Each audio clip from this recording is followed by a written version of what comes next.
very good evening. You're watching Big Bang with me, Shruti. Presence of mind of a girl in distress and the timely intervention of police have helped as many as 11 girls to escape from the clutches of pimps. Police have arrested 4 pimps. Well, the city of Bengaluru looks beautiful by the look of it. People considered it a safe place to dwell, and for pensioners, it was a paradise. But not anymore. As the city grows, so have the illegal activities of several nature.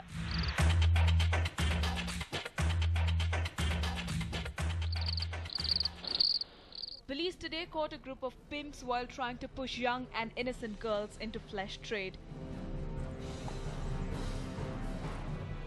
Look at these rogues. They are identified as Sanjay Jaswant, Muhammad Najmi, Faizan and Muhammad Ajman. They would specifically target the Mumbai-based dancers and lure them into finding a good job in Bengaluru. After bringing them to Bengaluru, they were pushed into flesh trade. This time around, they had enticed 11 girls and had promised them to get jobs in event management. They had brought them down to Bengaluru and put in an apartment in Mallatalli. Later, they had asked them to dance in bars and involve in prostitution. They had promised to pay each one of them rupees 2,200 every day. But the girls had refused to follow their diktat. One of the girls mustered courage and called police control room. She somehow was able to speak to the crime DCP, and the official had immediately rushed to their help with his team. Police had arrested 4 pimps and relieved girls from their clutches. They also made arrangement for them to return to their places. Yesterday night around 10 o'clock I got a call from a girl. She was claiming that she along with some 9 to 10 girls were actually brought from Mumbai by some agents by saying that they have event management work. But since they have come to Bangalore, they are being confined in an apartment and they are being forced to work in a dance bar by name Crazy Nights. So she called me and sought my help to rescue them. So an inspector from the WN squad was sent there with the team, and he has rescued 11 girls and 4 accused have been arrested. According to police, the kingpin of the racket, Karan, who happens to be from Mumbai, is absconding. Jnana Bharati police have registered the case and efforts are on to nab Karan. Well, the police needs to be commended for the job well done in rescuing 11 girls and sending them back safely to their places. Vishnu Prasad, News9, Bengaluru. Thousands thronged to the famed Kukke Subramanya temple not only from within the country but across the world. And to help people seeking information on temple visits, the temple came up with an idea. But just before the idea could become a reality, it seems that the temple authorities had to overcome various obstacles. Unhealthy development for Health Minister. UT Khadar in a spot of bother. Why is the Health Minister hitting the headlines now? You must have heard about the famed Kukke Subramanya temple in Dakshina Kannada district. Thousands thronged the temple from across the country and the world to this pristine pilgrimage location. Many wait to take a holy dip in the Kumaradhara river before entering the temple for the holy darshan of the Lord. Famous personalities have in the past sought blessings of the deity, and even till date, the temple's popularity is only increasing owing to its religious significance. To cater to the needs of the pilgrims who wish to visit the temple, the Kukke Subramanya temple decided to set up a Varta Bhavan or an information center in Bengaluru.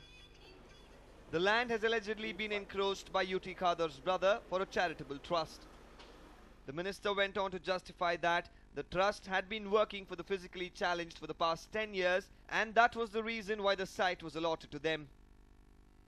UT's Nasima Farid Trust is run by my younger brother. Okay. And I don't have any connection with that. Notification has come for Disabled Institute, and Okay. if these are applied for information center, then what can I do? And one thing I'm telling you, within the pre of the law, we don't want anything. And I've told my brothers strictly, very strictly, if anything misdeed is there, immediately they'll be also punished according to law, and this will be written, and the officer who has done also will be. And I have never spoken to anyone, and I came to know yesterday only this matter. By tomorrow, the day after tomorrow, entire details, what the notification has come, who has applied and why these have applied. Here's how things transpired from the Temple Trust. The Temple Trust had written an application and approached the BDA for land where they could set up the information center. As per the demands of the Temple Trust on 4th January 2013, the BDA allotted a piece of land at site number 5 in Banshankari's 6th phase 4th block. For the same, the Temple Trust went on to pay an initial deposit of a shade under rupees 4 lakhs.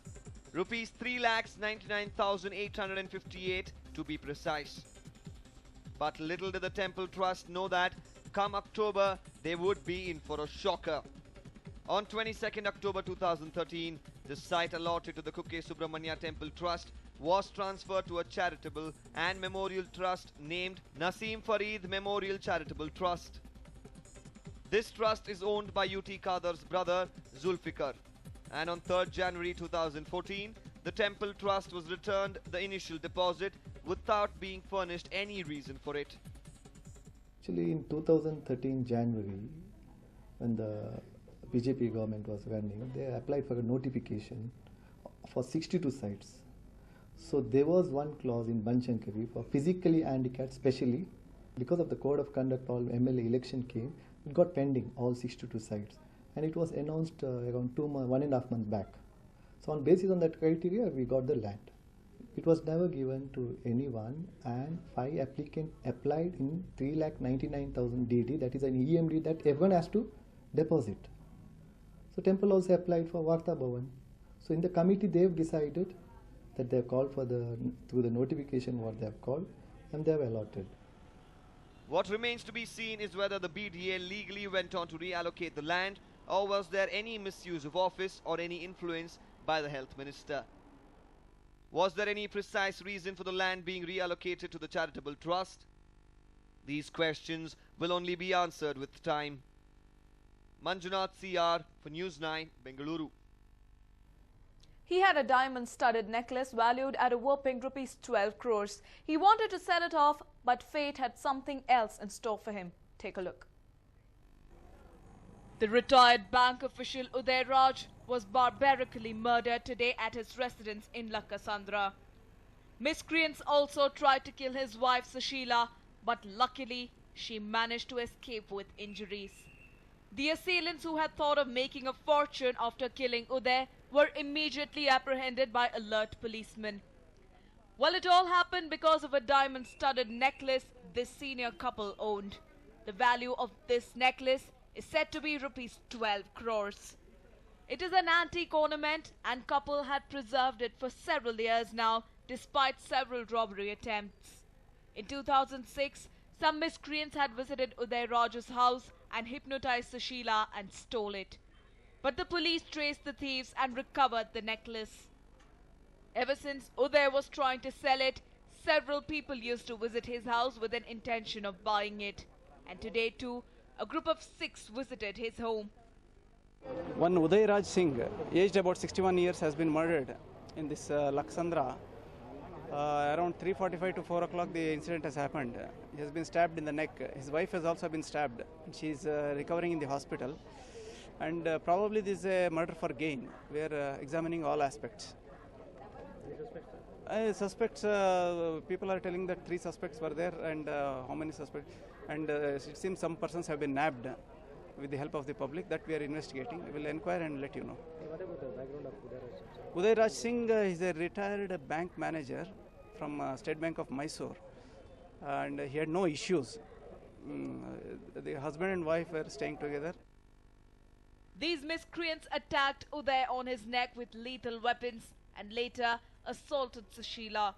But for her luck, Sushila managed to run out from the back door and informed a passerby on the road. The boy then alerted the police, who were on duty near Immaculate School, and about 10 cops rushed to the house and lay siege to it. They could catch 4 of the assailants. Around 3:45, there was some commotion inside the house. Dogs were barking. So a local person by name Bharat immediately rushed to the police picket which has been posted near the Mary Immaculate School after that incident of suicide. So immediately our constables, they came here. One constable entered from this side, very good thing he did, and he could see people jumping off from the terrace. And the other constable by that time only had covered the back lane, and the other two constables came in the front and one went from the other side.